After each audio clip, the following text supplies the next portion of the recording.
혹시 강아지가 사료를 맛있게 먹고도 갑자기 귀를 긁거나 발을 핥는 모습을 본 적 있으세요? 저도 처음엔 그게 단순히 건조하거나 피곤해서 그런 줄만 알았는데 알고 보니 음식 알레르기의 신호였던 거예요.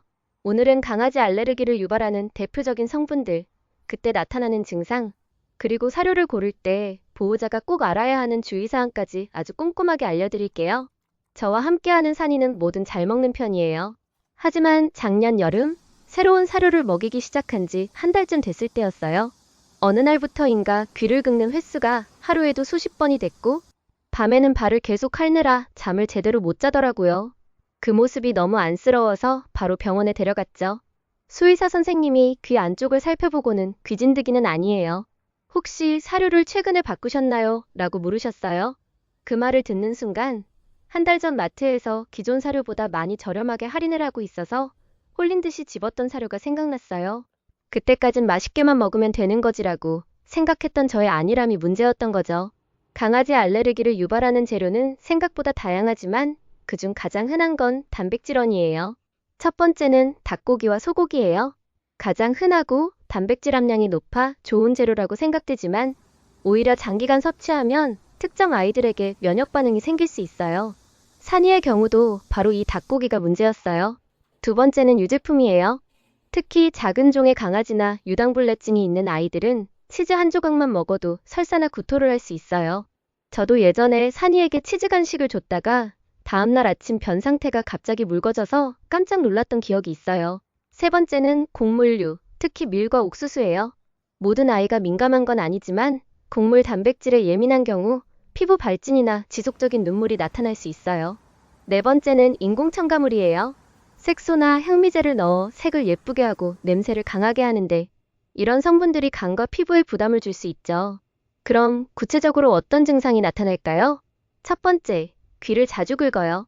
산이는 하루에도 수십 번 귀를 긁어서 결국 귀 주변 털이 듬성듬성 빠질 정도였어요. 두 번째, 발을 집요하게 핥아요. 특히 발가락 사이 피부가 빨갛게 부어오르는 경우가 많아요. 산이는 그때 발이 붓고 갈라져서 걸을 때 절뚝거린 적도 있었어요.